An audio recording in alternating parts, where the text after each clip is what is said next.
YouTube channel and press the bell icon to get the latest updates.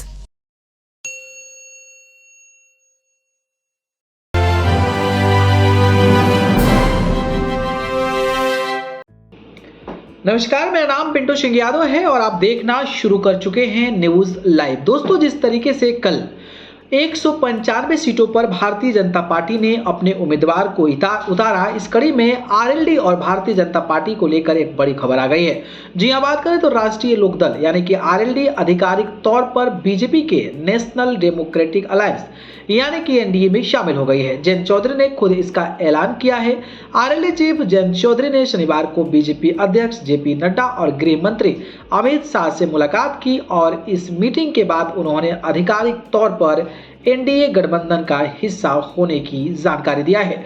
Jayant Chaudhary ने लिखा कि PM Modi के नेतृत्व में भारत विकास और गरीब कल्याण का समांतर साक्षी बन रहा है। अमित शाह और जेपी नड्डा से भेंट कर एनडीए में शामिल होने का निर्णय लिया। विकसित भारत के संकल्प और अब की बार 400 के नारे को पूरा करने के लिए एनडीए तैयार है। इस मुलाकात की जानकारी देते हुए जेपी नड्डा ने भी लिखा कि आज गृह मंत्री अमित शाह की उपस्थिति में आरएलडी पार्टी के अध्यक्ष जयंत चौधरी से मुलाकात हुई। मैं उनके एनडीए परिवार में शामिल होने के निर्णय का हृदय से स्वागत करता हूं।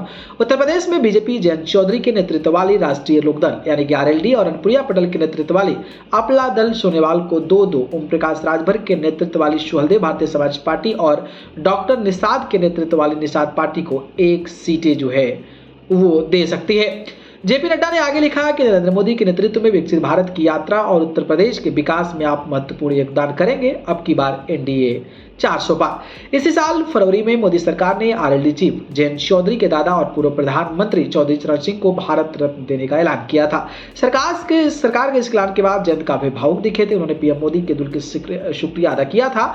जब उनसे बीजेपी के साथ मिलाने को लेकर सवाल किया गया तो जयंत ने कहा था कि अब मैं किस मुंह से इनकार करूं। वही बात करें तो सपा से 2018 में गठबंधन हुआ था। वो बता दें कि उत्तर प्रदेश में आरएलडी और सपा गठबंधन 2018 के लोकसभा चुनाव से था। कैराना लोकसभा सीट पर हुए उपचुनाव में सपा ने अपने नेता तबस्सुम हसन को आरएलडी के सिंबल पर लड़ाया था। इस चुनाव में तबस्सुम हसन की शानदार जीत हुई थी। 2019 के लोकसभा चुनाव में दोनों दलों ने गठबंधन में चुनाव लड़ा था। तब सपा ने आरएलडी को 3 सीटें दी थी। हालांकि किसी भी सीट पर आरएलडी नहीं जीत सकी। 2022 का विधानसभा भी सपा और आरएलडी मिलकर लड़ा था। इस चुनाव में समाजवादी पार्टी ने आरएलडी को 33 सीटें दी थी। इनमें से आरएलडी ने 9 सीटों पर दर्ज की, तो एक और एनडीए का हिस्सा हो गया है। जयंत चौधरी हो गए हैं। बाकी इस खबर को लेकर आपकी राय क्या है? क्या ये जो गठबंधन है वो उत्तर प्रदेश में कमाल कर पाएगा? इस पर अपनी राय बताइए। धन्यवाद।